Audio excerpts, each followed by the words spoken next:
The first gunshot echoed across the dusty streets of Willow Creek like thunder, sending Clara Dawson scrambling behind an overturned wagon, her heart pounding in her chest as the second bullet splintered the wood mere inches from her head. It was 1876 in the unforgiving territory of Wyoming, where the law was often whatever the strongest man in town decided it should be, and today that man had decided Clara needed to be taught a lesson. The hot summer sun beat down mercilessly as Clara pressed herself against the rough wooden planks, the torn fabric of her dress already stained with blood from the beating she'd received earlier. Her crime had been simple in the eyes of most. She had refused the advances of Victor Harrington, the son of the wealthiest rancher in the county.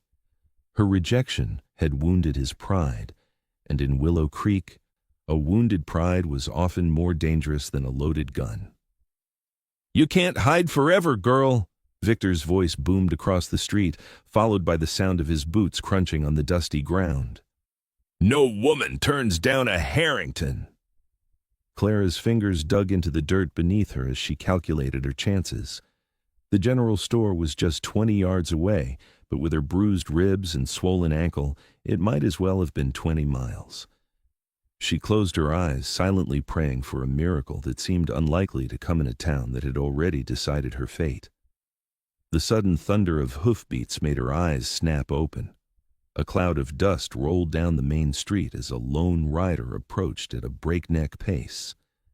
The stranger pulled his horse to a halt between Clara's hiding spot and her pursuers, the animal rearing dramatically. "That's far enough." The rider's deep voice cut through the tension like a knife. Clara peered around the edge of the wagon to see a tall man dismounting. His face was partially obscured by the shadow cast by his wide-brimmed hat, but she could make out a strong jaw dusted with stubble and eyes that seemed to burn with a quiet intensity. "This ain't your business, stranger," Victor spat, flanked by two of his father's ranch hands who had helped administer Clara's earlier beating. "This woman's got a lesson to learn." The stranger took a measured step forward, his spurs jingling softly with each movement. "Looks to me like 3 men beating on 1 woman isn't much of a fair lesson." "She refused me." Victor's face contorted with rage. "No woman has the right. She has every right," the stranger interrupted, his voice deadly calm as his hand hovered near the revolver at his hip. "A woman doesn't owe any man her attention or her affection, not even a Harrington." A hush fell over the small crowd that had gathered to watch. No one had ever spoken to Victor Harrington like that, not in Willow Creek. Victor's hand twitched toward his gun, but something in the stranger's stance made him hesitate. "Who the hell are you to tell me what's right?" "Name's Thomas O'Malley." The man didn't blink, didn't shift his weight. "And where I come from, men who beat women for saying no aren't considered men at all." Clara watched the exchange with bated breath. This Thomas O'Malley had either just saved her life or condemned them both. "You're making a big mistake, O'Malley," Victor growled, but there was a note of uncertainty in his voice now. "My father owns half this county." "And yet he doesn't own this woman," Thomas replied evenly. "Now, why don't you and your friends head on back to your ranch? This matter's finished." For a long, tense moment, it seemed like Victor might draw. Clara could see the calculation in his eyes, weighing his pride against the steady, unflinching gaze of the stranger. Finally, Victor spat on the ground. "This isn't over," he hissed, but he motioned to his companions, and they reluctantly backed away, mounting their horses and riding off in a cloud of dust and muttered curses. Only when they were out of sight did Thomas O'Malley turn his attention to Clara. He approached slowly, as one might a wounded animal, and crouched down beside the wagon. "They're gone now, miss," he said, his voice gentler than before. "Are you badly hurt?" Clara tried to stand, wincing as pain shot through her ribs. "I'll live," she managed, though her legs trembled beneath her. Thomas reached out a steady hand to help her up. "Let me take you to a doctor." "No doctor in this town will treat me now," Clara said bitterly. Not after I've crossed the Harringtons. Thomas frowned, the lines around his eyes deepening. Then I'll take you somewhere safe. Clara studied him warily. Experience had taught her that men rarely offered help without expecting something in return. Why would you help me? You don't know me. A shadow passed over Thomas's face. I've seen what men like Harrington can do when they think they're entitled to a woman. No one deserved to be treated like that. He paused, then added more softly, My name's Thomas O'Malley. I'm passing through on my way north. Clara Dawson, she replied, still uncertain but with few options left. Miss Dawson, I'd be honored to escort you somewhere safe if you'll allow it. Clara glanced around the town she'd called home for the past 2 years. Every face that peered out from windows and doorways quickly disappeared when she met their gaze. She had no allies here anymore. I have a sister in Laramie, she said finally. If I could get there. Thomas nodded. Then Laramie it is. He helped her onto his horse before mounting behind her, careful not to aggravate her injuries. As they rode out of town, Clara allowed herself a single backward glance at Willow Creek. She had come here hoping for a fresh start after the war had taken her parents and their small farm in Missouri.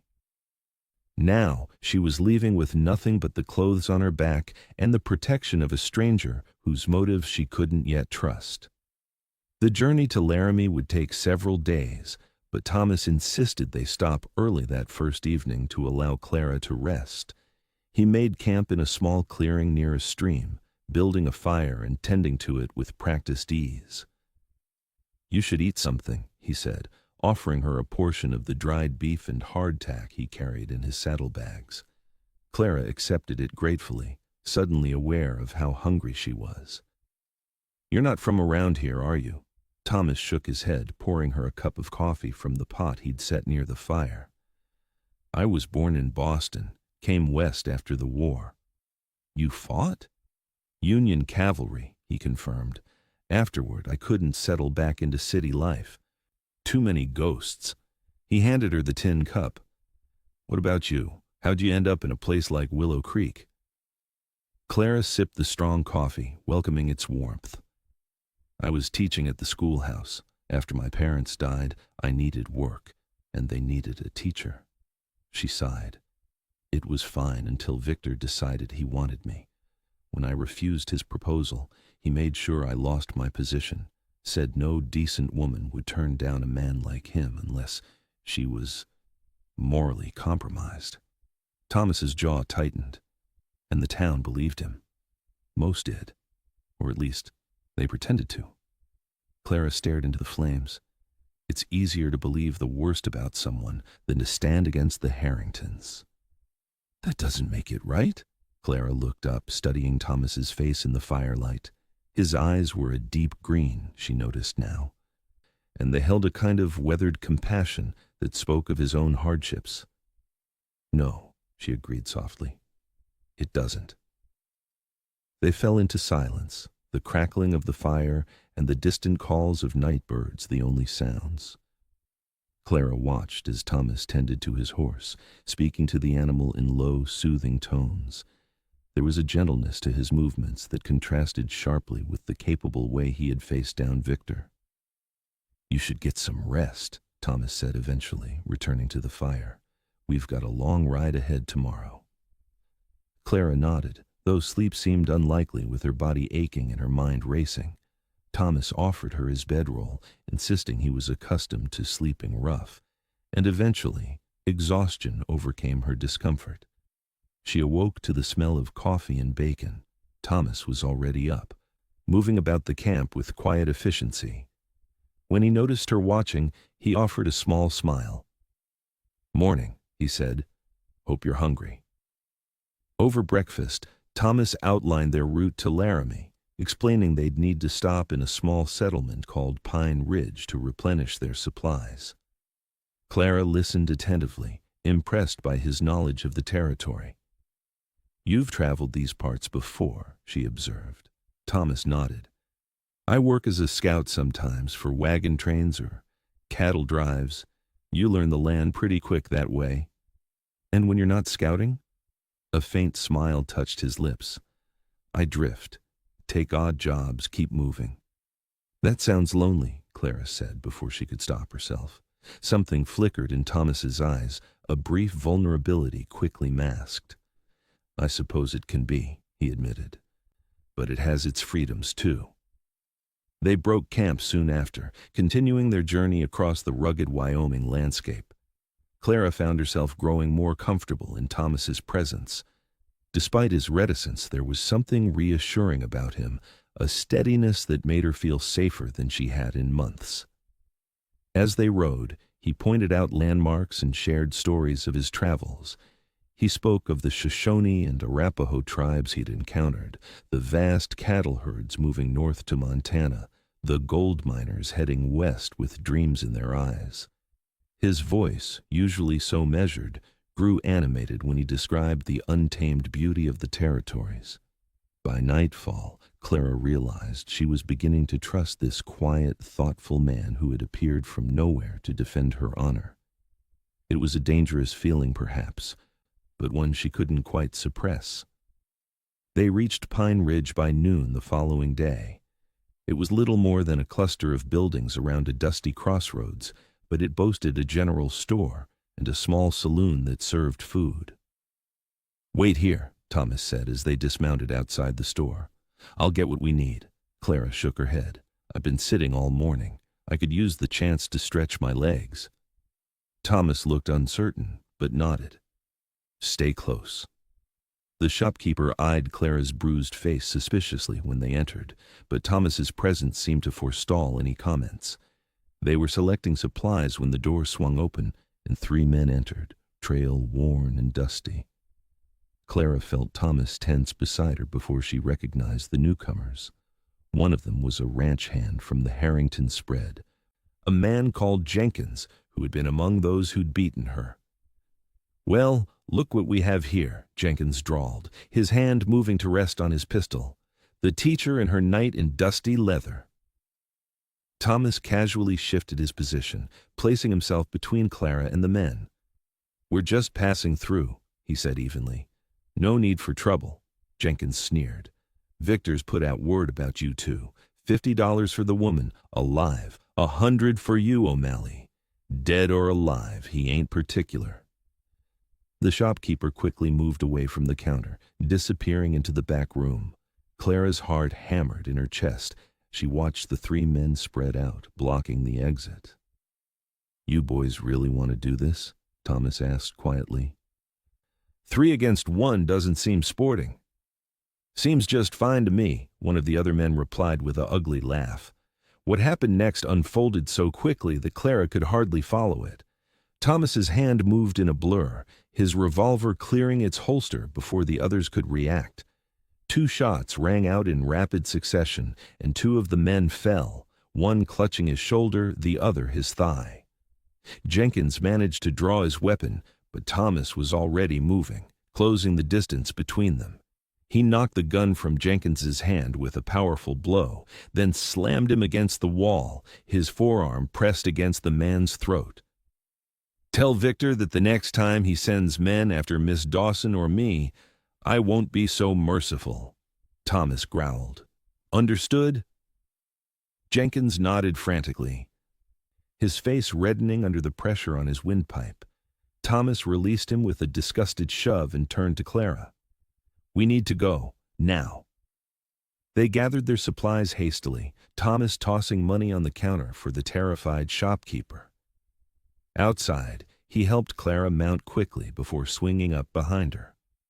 "Hold tight," he murmured, and then they were galloping out of Pine Ridge, dust billowing in their wake. They rode hard for hours, only stopping when Thomas's horse began to show signs of fatigue. He led them off the main trail, following a narrow path that wound through a stand of pine trees to a small, secluded clearing beside a creek. "We should be safe here for the night," he said, helping Clara down. "I know these hills, not many others do." Clara's hands were still shaking as she helped unpack their supplies. "They're not going to stop, are they?" she asked quietly. The Harringtons. Thomas's expression was grim as he unsaddled his horse. Men like Victor Harrington don't take kindly to being refused or defied. His pride won't let him. "I'm sorry I've dragged you into this," Clara said, guilt washing over her. "You could have been killed back there." Thomas paused in his work, turning to face her fully. "You didn't drag me into anything, Clara. I made my choice when I rode into Willow Creek." "But why?" she pressed. "Why risk your life for a stranger?" Thomas was quiet for so long that Clara thought he might not answer. When he finally spoke, his voice was low, almost as if he were speaking to himself. "I had a sister once, Nora. She was young, beautiful. A man in our town decided he wanted her, wouldn't take no for an answer. One night, he cornered her." Thomas's voice grew tight. "By the time I found her, it was too late. The law did nothing. His family had influence, so I dealt with him myself." Clara felt a chill run through her that had nothing to do with the evening air. "What happened?" "I killed him," Thomas said simply, "and I've been moving ever since." The confession hung between them, altering the space they shared. Clara found herself moving closer to him, drawn by the raw honesty in his voice. "I'm sorry about your sister," she said softly. Thomas nodded, accepting her sympathy with quiet dignity. "I couldn't help her, but maybe I can help you." Clara reached out impulsively, placing her hand on his arm. "You already have." His eyes met hers, and something shifted in their depths. For a moment, they stood frozen in a silent communion of shared understanding. Then, Thomas gently stepped back, resuming his work on the campsite. "We should eat," he said, his voice a touch rougher than usual. "Then get some rest. We still have a long way to Laramie." That night, as they sat beside the fire, Clara felt a new awareness of Thomas, not just as her protector, but as a man with his own wounds and regrets. The realization was both comforting and unsettling. She had spent the past year keeping men at a distance, wary of their intentions. Now she found herself wondering about Thomas's thoughts, wanting to know more of his story. "What will you do after you've delivered me to my sister?" she asked as the fire burned low. Thomas poked at the embers with his stick. "Move on, I suppose. Head north, maybe. Into Montana territory." "Always alone?" He glanced up, a faint smile touching his lips. "It's simpler that way." "Simpler isn't always better," Clara countered softly. Thomas held her gaze for a long moment before looking away. "Get some sleep, Clara. I'll take first watch." The following days fell into a rhythm as they continued their journey. They traveled through rugged country, avoiding main roads and settlements where news of the bounty might have spread. Thomas proved to be an expert woodsman, finding game for their meals and secure places to camp each night. Clara found herself studying him when he wasn't looking, the way he moved with easy confidence through the wilderness, the gentleness in his hands when he tended to his horse, the rare smile that transformed his solemn features. There was a depth to him that intrigued her, a complexity beneath his quiet exterior. On the fourth day, heavy rain forced them to seek shelter in an abandoned trapper's cabin Thomas knew of. It was a crude structure, little more than a single room with a stone fireplace, but it was dry and defensible. "It's not much," Thomas apologized as they entered, "but it'll keep us out of the storm." Clara looked around at the dusty interior, surprisingly grateful for walls and a roof after days in the open. "It's perfect." Thomas built a fire while Clara shook out the old bearskin rug that served as the cabin's only furnishing. Outside, thunder rolled across the sky and rain lashed against the small window.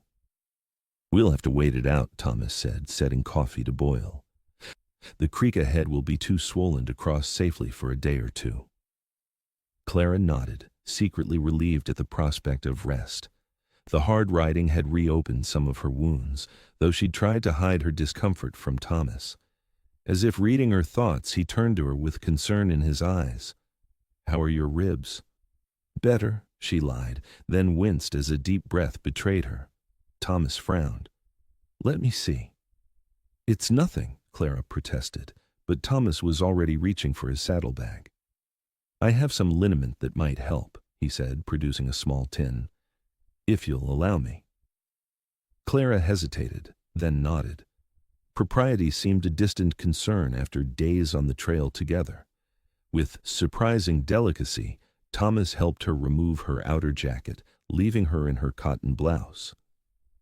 His fingers were gentle as he applied the pungent salve to her bruised side, his touch clinical but not impersonal. "They didn't hold back," he observed grimly, seeing the extent of the discoloration. "No," Clara agreed, trying to ignore the warmth of his hands through the thin fabric. "Victor wanted to make an example of me." Thomas's jaw tightened. "Men like that deserve a special place in hell." "Do you believe in hell, Thomas?" Clara asked, watching his face in the firelight. His eyes met hers, deep and searching. "I've seen enough of it on earth to think it must exist somewhere else, too."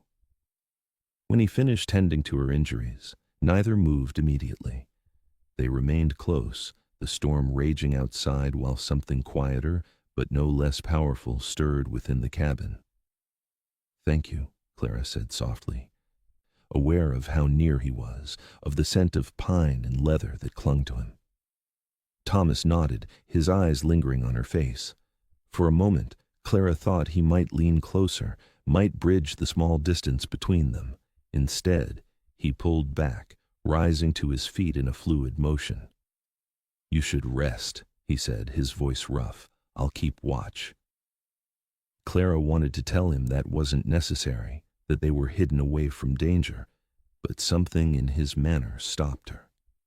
He moved to the cabin's only chair, positioning it where he could see both the door and the window, his rifle within easy reach.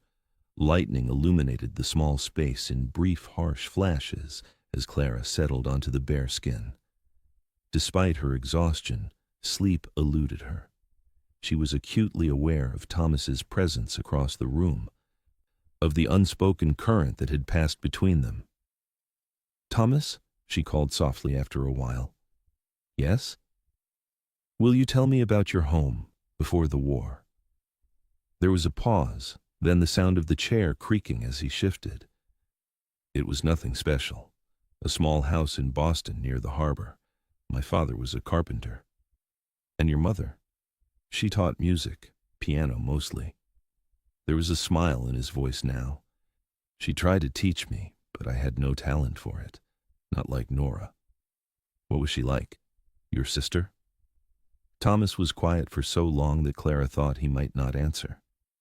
"She was bright," he finally said, "full of life, headstrong. Our mother used to say she was born arguing." He chuckled softly at the memory. "She wanted to be a doctor, had her mind set on it, though everyone told her it wasn't proper for a woman." "She sounds remarkable." She was. Thomas's voice held a deep affection tinged with sorrow. "She would have liked you, I think." Clara smiled into the darkness. "I would have liked to meet her." Silence fell between them again, but it was comfortable now, filled with shared confidences. The rain continued to drum on the roof, a soothing rhythm that finally lulled Clara toward sleep. "Clara?" Thomas's voice was so quiet she almost didn't hear it. "Yes?" "I'm glad I found you in Willow Creek." The simple statement warmed her more than the fire. "So am I," she whispered back. Morning brought clear skies, but as Thomas had predicted, the creek was running high and fast. They spent the day at the cabin, Thomas venturing out only briefly to check their surroundings and hunt for dinner. Clara used the time to wash her clothes in rainwater collected from a barrel outside, hanging them near the fire to dry. She found herself humming as she worked, a lightness in her spirit that had been absent for months. When Thomas returned with a brace of rabbits, she greeted him with a smile that made him pause in the doorway, his expression softening in a way that made her heart beat faster. That evening, as they shared the meal she had prepared, Clara found the courage to ask what had been on her mind. "What if I don't stay in Laramie?" Thomas looked up from his plate, surprised. "I thought your sister, Nancy, will welcome me," Clara assured him. "But I don't know if I want to settle there, after everything that's happened." She hesitated. "I've been thinking I might go further west. Oregon, maybe. I hear they need teachers there." Thomas studied her face. "That's a long journey for a woman alone." "I wouldn't have to be alone," Clara said quietly, holding his gaze. The implications of her words hung in the air between them. Thomas set down his plate slowly, his expression unreadable. "Clara," he began, his voice careful, "what happened in Willow Creek, it's made you vulnerable, grateful. I wouldn't want you to confuse that for something else." "Is that what you think?" Clara felt a flicker of anger. "That I'm some helpless girl looking for a protector?" "No," Thomas said quickly. "That's not what I meant." "I know exactly what I'm feeling," Clara continued, rising to her feet, "and it has nothing to do with gratitude. You saw me as a person when everyone else saw property to be claimed. You treated me with respect when others thought I owed them my affection." She took a steadying breath. "But more than that, I've seen the man you are, Thomas. Kind, honorable, someone who carries his burdens without letting them destroy his capacity for compassion." Thomas stood too, his eyes never leaving hers. "I'm a drifter, Clara. A man with blood on his hands and a past that follows him." "We all have pasts," she countered. "Mine nearly got me killed in Willow Creek. Does that mean I don't deserve a future?" "That's different." "Is it?" Clara stepped closer to him. "I'm not asking for promises, Thomas. I'm asking if there might be room in your journey for someone else, someone who chooses to be there." Thomas's expression wavered, the careful distance he maintained beginning to crumble. "I've been alone a long time," he said softly. "So have I," Clara replied, "even before Willow Creek." Slowly, as if giving her time to step away, Thomas raised his hand to her face, his fingers gently tracing the fading bruise on her cheek. Clara leaned into his touch, her eyes closing briefly at the tenderness of the gesture. "I don't want to disappoint you," he murmured. Clara opened her eyes, meeting his gaze steadily. "Then don't." The kiss, when it came, was gentle a question more than a demand. Clara answered by stepping closer, her hands coming to rest on his chest as his arms encircled her with careful restraint, mindful of her healing injuries. When they parted, Thomas rested his forehead against hers, his breathing uneven. "I'm not good at staying in one place," he warned. Clara smiled. "Then we won't, not until we're ready." The creek subsided enough to cross by the following afternoon. As they continued their journey toward Laramie, something had shifted between them. Thomas rode closer to Clara now, his hand occasionally finding hers, his smiles coming more easily. They were a day's ride from Laramie when disaster struck. They had stopped to water the horse when the sound of approaching riders made Thomas reach for his rifle. Before he could take aim, bullets tore through the undergrowth around them. "Run!" Thomas shouted, pushing Clara toward the cover of nearby rocks as he returned fire. Clara scrambled for safety, heart pounding as she recognized Victor Harrington's voice among their attackers. He had tracked them all this way, his wounded pride demanding satisfaction. The gunfight was brief, but intense. Thomas moved with deadly precision, but they were outnumbered. When a bullet grazed his arm, Clara seized his fallen pistol and fired at an approaching attacker, her hand steadier than she would have believed possible. Her shot struck true, sending the man tumbling from his horse. In the moment of confusion that followed, Thomas regained his rifle and fired 3 rapid shots that sent the remaining attackers retreating, all except Victor. He circled back, rage contorting his features as he charged toward Clara, his gun raised. Thomas threw himself forward, tackling Clara to the ground as Victor's bullet whistled overhead. In a fluid motion, Thomas rolled to his feet and fired once. Victor jerked in his saddle, a look of disbelief spreading across his face before he toppled to the ground. Silence fell, broken only by the sound of retreating hoofbeats and their own ragged breathing. "Are you hurt?" Thomas asked urgently, helping Clara to her feet. She shook her head, her eyes fixed on Victor's still form. "You killed him." Thomas followed her gaze, his expression grim. "He gave me no choice." Clara knew it was true. Victor would never have stopped hunting them, his obsession too deeply rooted in his twisted sense of entitlement. Still, the finality of his death and the implications for their future weighed heavily upon her. "What happens now?" she asked quietly. Thomas looked at her, his eyes filled with a complex mixture of emotions. "That depends on you," he said. "Harrington's men will tell his father what happened. We won't be safe in these parts." Clara nodded slowly. "Then we don't stay in these parts." Thomas studied her face, searching for doubt or fear. Finding none, he reached for her hand, his grip firm and reassuring. "Oregon's a long way," he said. Clara smiled, a genuine smile that reached her eyes despite the danger they had just faced. "I've heard Montana's beautiful this time of year." Thomas's answering smile transformed his face, erasing the lines of worry that had marked it since they'd met.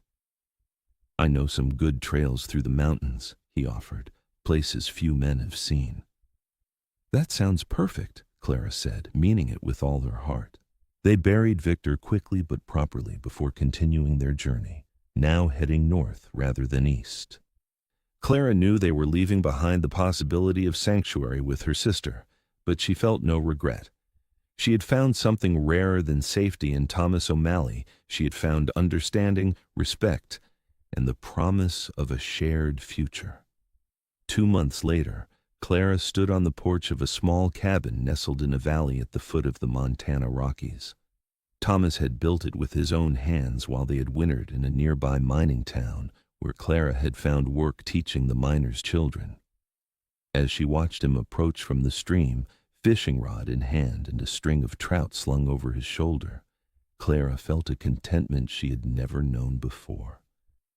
When he reached her, Thomas set down his catch and drew her into his arms, his kiss a promise kept.